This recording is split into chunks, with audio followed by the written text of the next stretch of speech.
visionaries, welcome back to my channel. My name is Melissa Talbert. I am the founder and CEO of Talbert Law Office, your favorite go-to legal resource for all things business, nonprofit, and intellectual property law. How many of you create content for your business? Whether it's a YouTube channel, a newsletter, a podcast, marketing material, or some other type of creative content. All right, we in the building. Content creation is not a trend. It is a billion, maybe even $1 trillion industry. So if you haven't started to create content for your business already, the likelihood is that you may start very soon. And the question of the day is, as a content creator, how familiar are you with copyright laws? We don't know what we don't know. Content creation falls squarely within the protection of copyright laws. So it's important that you have a working knowledge of those copyright laws, not only to enforce and protect your rights, but also so that you don't infringe on someone else's rights. So today I'm giving you 10 copyright laws that every content creator should know. Let's jump right into it. Number 1, original content. Now, there's nothing new under the sun, but copyright law protects original works of authorship fixed in a tangible medium. All that means is that the work must be original and that the copyright protection attaches as soon as the work leaves your brain and is expressed in some tangible way. What does that look like? That's once the lyrics are written on paper, once the choreography is danced on the stage, once the sound of the melodies are heard from the instrument. Your content must be your own, and it can't be copied from someone else in the exact same way as someone else expressed it. Number 2 is exclusive rights. Copyright protection gives the creator 5 very specific exclusive rights. Those are the rights to reproduce or make a copy, the right to distribute or give it out to others, the right to perform or make it public, the right to display or showcase to others, and the right to create derivative works, like a sequel. Others must seek permission from either the creator or the owner of the content in order to use that content in those ways.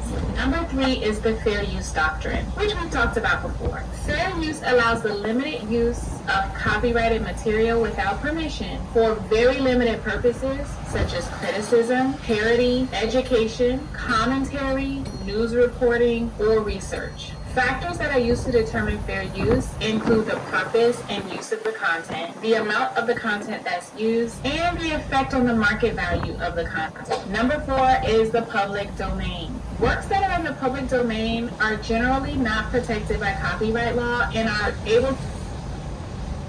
But don't confuse public domain for works that are accessible to the public. Just because content is posted online and accessible to the public does not mean that it's in the public domain and does not have a copyright owner. The public domain has a very specific definition. This refers to works whose copyright has already expired or the work was never able to be protected by copyright in the first place. So, these works are not owned by any party and they are not subject to copyright law. Number 5 is Creative Commons licenses. Creative Commons licenses allow creators to grant permissions in advance for how their work will be used by others. For example, let's say that you're a photographer and you want to license your photos for use in blogs and online magazines.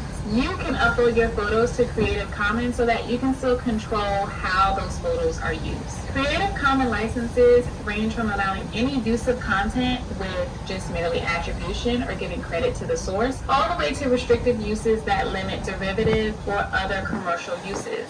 Number 6, registration and duration. As I mentioned earlier, copyright protection is automatic upon the creation of your work once it's expressed in a tangible way. However, registering your work with the U.S. Copyright Office can add additional benefits, and that registration typically lasts for the life of the owner or creator, plus an additional 70 years. Number 7 is infringement consequences. Of course, as a content creator, you need to know that using copyrighted material without permission can lead to legal consequences. This can include lawsuits, fines, penalties, and removal of the infringing material from online platforms.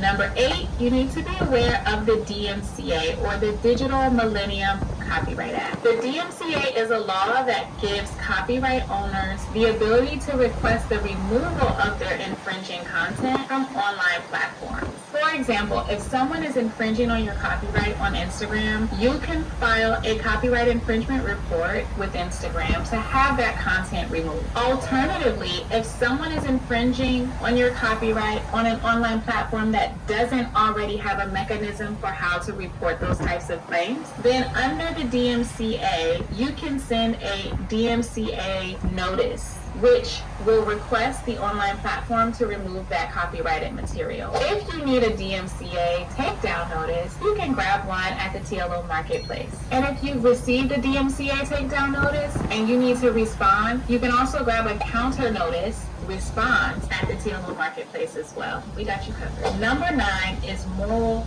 rights.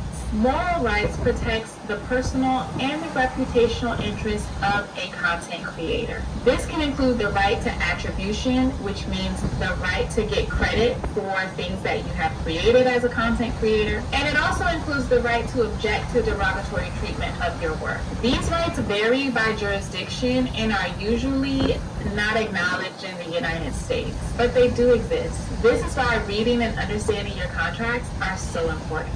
Speaking of contracts, number 10, we have to talk about a work for hire clause. Under a work for hire clause, which is a provision in a contract, if you create content as part of your job, the employer that hired you for that content owns that content that you created, unless your contract says otherwise. So it's very important that if you are hired to create content in any capacity, that it is very clear that you understand who owns the rights to the content that's created in various contexts. Well, that's all I have for this video.